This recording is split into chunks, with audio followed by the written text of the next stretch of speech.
Yep, Buzz's Retirement Garage, and this is a show about nothing. What does that mean? That means that in retirement, you don't have to have something going on every single second of your life, right?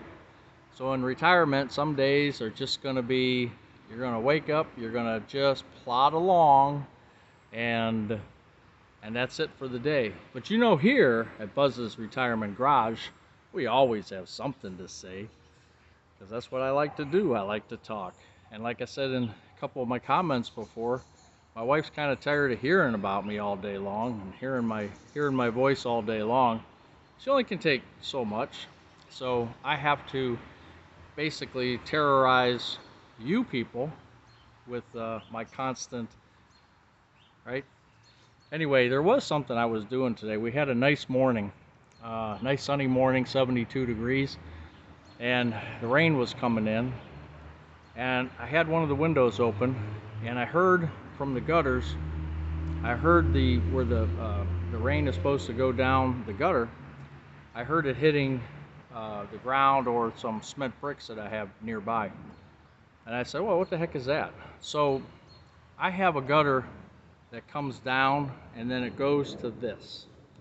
Okay, this is a rain catcher basically, and you could see that it rusted out down here. Now I tried to just put some caulk on it temporarily because we got another rainstorm coming here in another hour.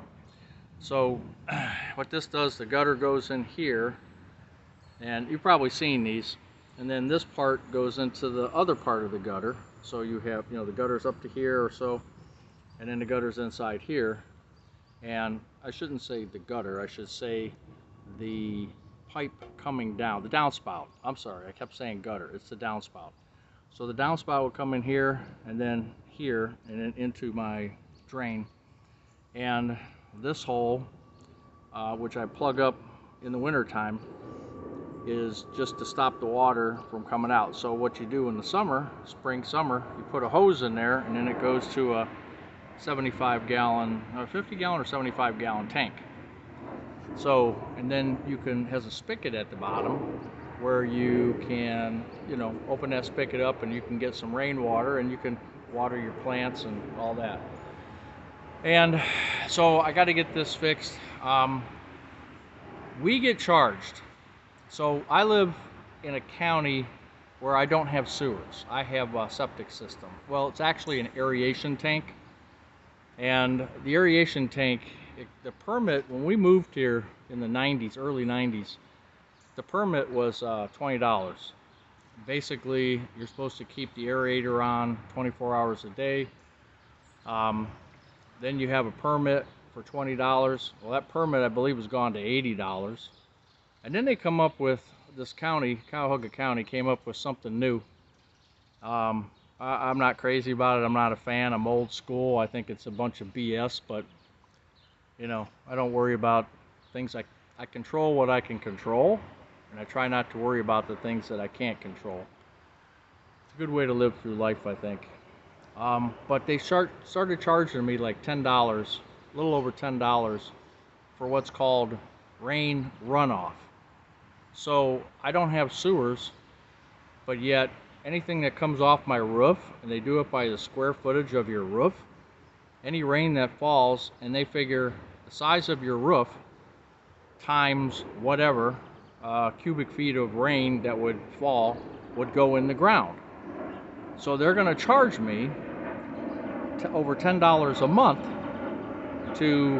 for that rainwater. So if you put up a rain barrel, this makes no sense to me at all. If you put up a rain barrel, they'll cut $2.16 off of your monthly charge. So I'm at like $7 something, whatever it is, but it's just a nuisance. I don't have sewers. I can see if you had sewers and your rainwater was draining into a sewage system. Mine just goes into the ground. Where it goes, I have no idea. But they're charging me for that. They're charging every single person here on this street and other streets who don't have sewer.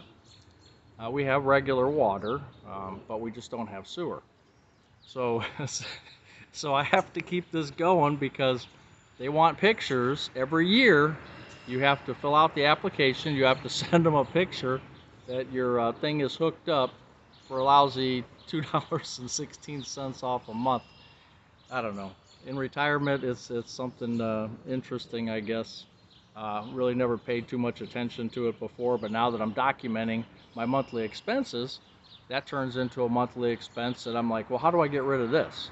What can I do to reduce that? And other than putting this on, I can't reduce it. So it's something I got to live with. But anyway, in retirement, you're just going to have days where you're just going to piddle around. We'll leave it at that, and that's okay. So that's what I'm doing today. I do have the pit barrel smoker out, and I'm going to not smoke, but I'm going to grill some chicken legs on it. If you don't have a smoker or a good grill, I love this pit barrel. I mean, it's not real big. It's a smaller square feet or square inches on the grill.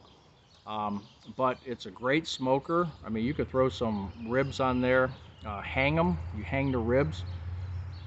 If you don't know what a pit barrel smoker is, it's just basically a 55-gallon drum, right? A fancy one. I know a lot of you people out there have made your own. But yeah, check out the pit barrel smoker if you get a chance. I've had mine for six or 7 years now, maybe 8 years, and it's as good as brand new. I really like it. So I'm going to throw some legs on and hopefully get that done before this rain comes in an hour and see how things go. But anyway, it's a show about nothing. Buzz's Retirement Garage. See you later.